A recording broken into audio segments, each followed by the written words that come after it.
अब हम कितने दूर हो गए हैं, फिर भी हॉस्टल की यादें साथ छोड़ती नहीं हैं।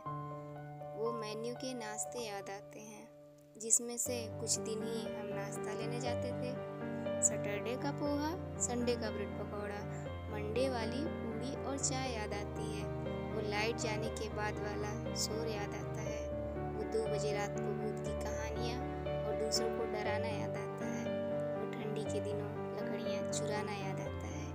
रात में अंताक्षरी और लुका छिपी खेलना याद आता है। वो शाम के नाश्ते का पार्ले जी भी याद आता है। वो चोरी से मीठा पान, समोसा और चाउमीन की लिस्ट बनाकर मंगाना याद आता है। वो बर्थडे पर बिना म्यूजिक वाली याद आती है मस्ती, क्योंकि हमारे पास जो थी अलमारी, थाली, चम्मच और बाल्टी।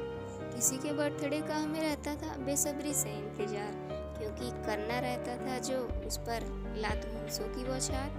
खाने और नाश्ते के लिए देर जाना, लाना जो रहता था वार्डन मैम से छिपा कर खाना। याद आता है वो सीढ़ियों पर बैठकर साथ में गुनगुनाना।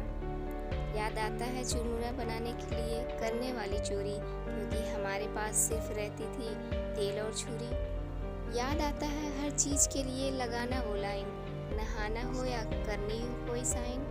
बहुत याद आती है यारों की यारी, वार्डन मैम की डांट और हॉस्टल की 4 दीवारी, जहाँ पर थी सबकी अपनी अपनी अलमारी। खुशी हो या गम हो, हम साथ मनाते थे, रोज नए नए किस्से सुनाते थे।